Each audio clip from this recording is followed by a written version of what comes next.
阿仔由細到大咩嘅着嘅都係流嘢，除咗呢隻手錶，仲有一條頸鏈，仲有一台車，其他冚唪唥都係流嘢。你咩堅嘢咁啊點啫？你未必有我咁好睇，講完就咁簡單。你唔好攞去流嘢，堅嘢去定落你嘅點。你咩都好睇，你點都好睇。你咩都唔好睇，我俾幾廿萬你咩都唔好睇，因為你沒有自信。講完，你如果冇錢，你啥都不是。講完，唔使攞咩嘢去襯托自己，因為你就係你嘅自信，你就係你嘅底氣。講完，你唔係冇，只係你唔中意咁解啫。所以唔好攞人哋你全部都是料嘢，唔 care 啊！我行出街，人哋幾條狗條街完成，贏咗㗎啦已經，唔需要俾任何嘢有時候。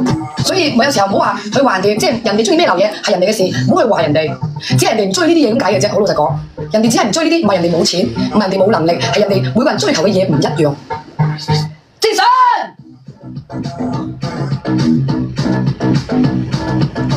真係㗎，我講真㗎，所以你唔知有時候就算人哋你朋友好咩好啊，親戚好，人哋咩流嘢唔好去話人哋，人哋攞錢買嘅就係堅嘢，因為人哋啲錢係辛辛苦苦賺翻嚟嘅，佢都係堅嘢，因為佢係攞錢買嘅，只係大家嘅角度睇嘢唔一樣啫。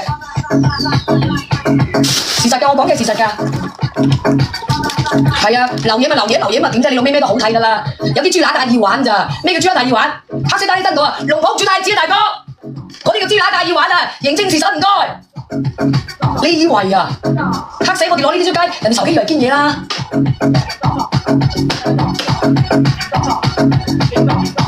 自己中意就得啦，你得個堅定流啫。你咁計人哋睇你，唔該你全部買晒堅嘢。咁其實係嘛，我講事實啫。